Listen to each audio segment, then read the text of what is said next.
Hey there, Agile Adventurer. Just a quick question.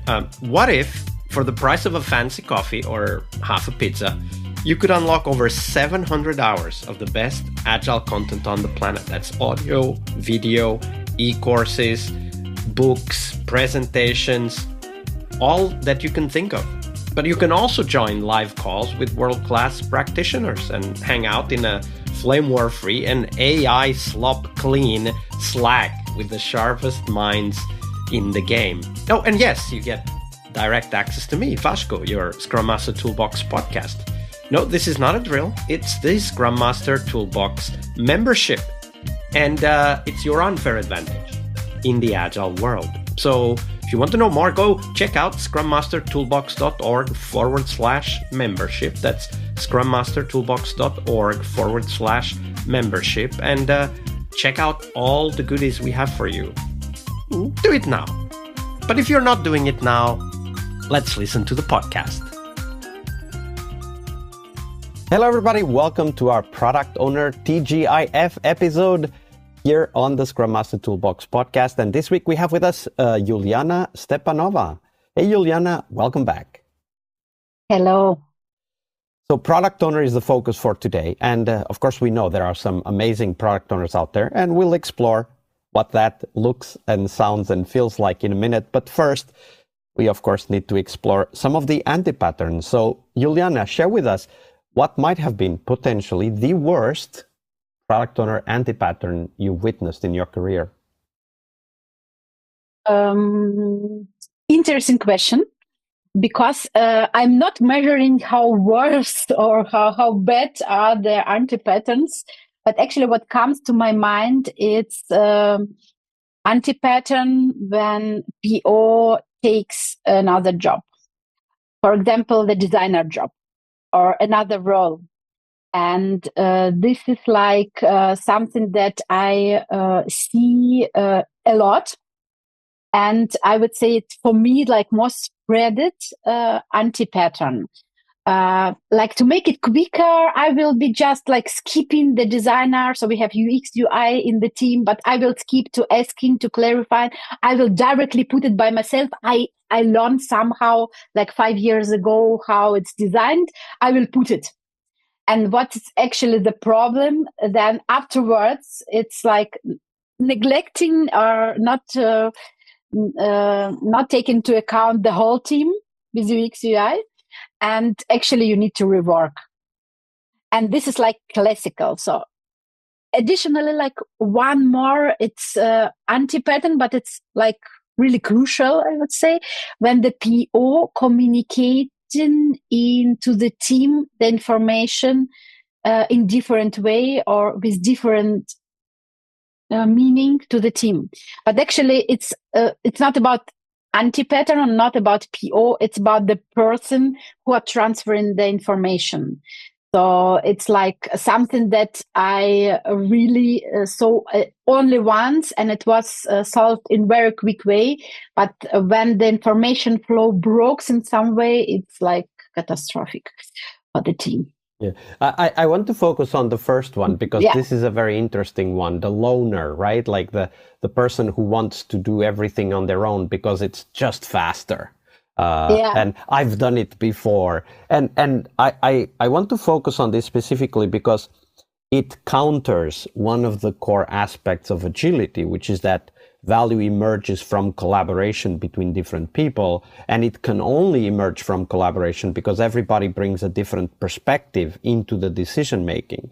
When you work with this type of product owners, like what are some of the practices or techniques that you've learned that help these product owners to understand that creating software is actually a collaborative process, that it cannot be done by just having one person geniusly thinking about all the perfect solutions?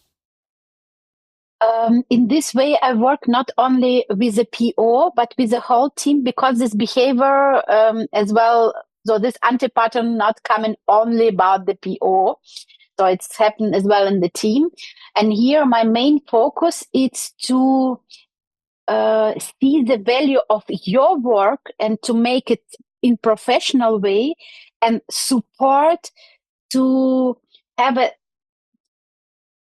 that work done by the specific person. So, for example, if developer can test the user story, it doesn't mean that he should do it or she should do it and passing by the tester if we have specially dedicated tester and taking their jobs, because it's the quick win on the very short term solution.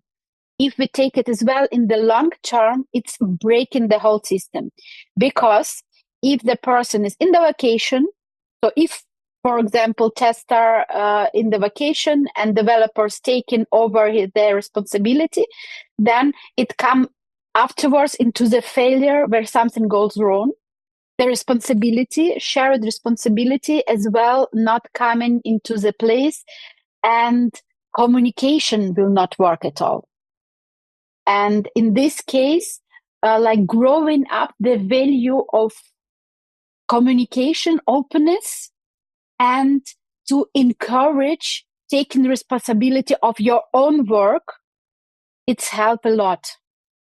And as well, respect to other jobs. Because if I will say as a Scrum Master, hey, I have a designer course like a year ago, I can do it for you quickly. It's really like showing not respectful in the regarding to the UX UI, and they're making really great, brilliant job. So in my case, I would wait if they ask me for the help, or I can ask, do you need the help in this bottleneck situation? I could probably be useful, or otherwise I will focus on my job. Mm-hmm. And this is like one of the setup I mostly bring to the team with a respect, communication, and professional relation to your particular role. Yeah, absolutely.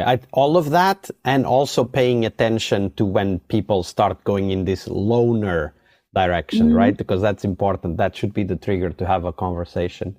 And of course, these anti-patterns do happen and we need to be ready for them. But there are also some amazing product owners out there, Juliana. So the best product owner you've ever worked with, how did they work? I have not only one. So really, I have amazing POs, and most of the POs are the person who are really would like to grow in their role. So they are patient to it. So they probably starting with a like bad PO position or anti-patterns, but with an iteration, with a time, with over the time, they are growing up. I would taken like one of as an examples, we have an PO who really communicates the challenges outside the team. For example, release process. So the release process, he was invited in some meeting to present and do so on. And afterwards, it took time, and it was really like waste of the time. And the PO asked the team, hey guys, I have this meetings, I don't know, each second week, and it's take about 1.5, 2 hours, and it's useless for me. How we can deal with that? And then all together, me, the Scrum Master, on the above level, the team, we search for solutions, not only one, but like a bunch of different options. And when we deal this problem all together, it's solved very quickly. At the end, we end up with a straight format, semi-automatic system for release improvement in 10 minutes. Without meetings, without taking 30 person in one room. And then as a first team who experiment with it, and it was really great, we introduced it for all over the company. So we reduce a bunch of meetings, time, and waste. And in this way, the PO, who's not like sitting and saying, I'm knowing how it's right, I will deal by myself, I will solve it, but coming and saying, hey, let's think all together, it's given a very, very speed up development into the great PO. So this really communication, to be open for solution, to not sit in or put in your as a PO as the highest person, but be the part of the team. Yeah, that's a great point to highlight, right? Like when the PO really feels part of the team and that they share on the success of the team. Because at the end of the day, in software teams, it's the teams that deliver the software. The PO may be a genius, but they can't deliver the software. The whole team needs to collaborate on that. And I really like the story of the PO being open to the team contributing what they want to work on and what the things are that they struggle with and figuring out how to solve it, right? So that's a great example. Juliana, it was a pleasure to have you with us this week. We're about to go, but before we do, where can people find out more about you and the work that you're doing?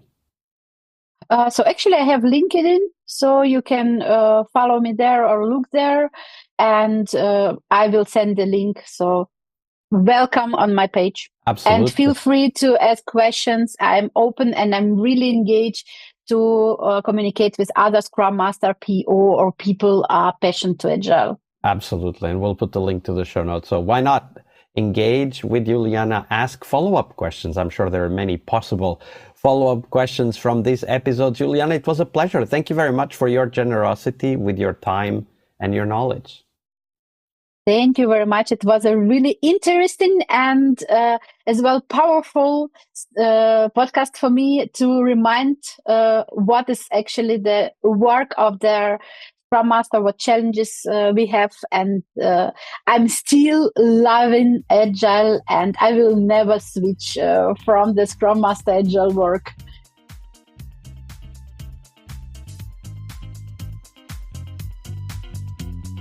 All right, I hope you liked this episode. But before you hit next episode, here's the deal. This podcast is powered by people like you, the members who wanted more than just inspiration. They wanted real tools and real connection to people who are practicing Agile every day.